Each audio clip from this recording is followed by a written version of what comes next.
حضرت ابو زید اسامہ بن زید بن حارثہ رسول اللہ صلی اللہ علیہ وسلم کے آزاد کردہ غلام، آپ کے محبوب اور محبوب کے بیٹے رضی اللہ عنہ سے روایت ہے کہ نبی صلی اللہ علیہ وسلم کی بیٹی نے آپ کی طرف پیغام بھیجا کہ میرے بیٹے کا آخری وقت یعنی دم واپسی ہے، آپ تشریف لائیں۔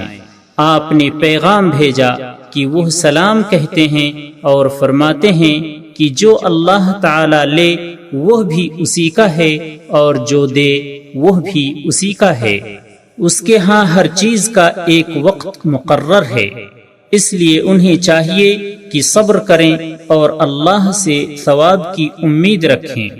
صاحبزادی نے پھر پیغام بھیجا اور قسم دیتے ہوئے کہا کہ آپ ضرور تشریف لائیں۔ چنانچہ آپ سعد بن عبادہ، معاذ بن جبل، ابی بن کعب، زید بن ثابت رضی اللہ عنہم اور کچھ اور آدمیوں کے ساتھ وہاں تشریف لے گئے۔ بچہ آپ کی خدمت میں پیش کیا گیا، آپ نے اسے اپنی گود میں بٹھا لیا جبکہ اس کی جان بے چین اور مضطرب تھی۔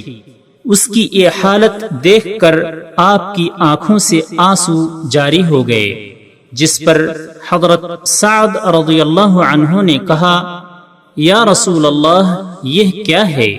آپ نے فرمایا، یہ جذبہ شفقت ہے جو اللہ تعالی نے اپنے بندوں کے دلوں میں رکھا ہے، اور ایک روایت میں ہے جن بندوں کے دلوں میں چاہا، اور اللہ تعالی اپنے انہی بندوں پر رحم فرماتا ہے جو رحیم یعنی شفقت و مہربانی کرنے والے ہوتے ہیں۔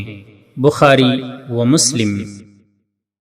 سبسکرائب کیجئے ہمارے چینل اور دبائیے بیل کا آئیکن تاکہ آپ کو ریگولر نوٹیفیکیشن اپڈیٹس مل سکے۔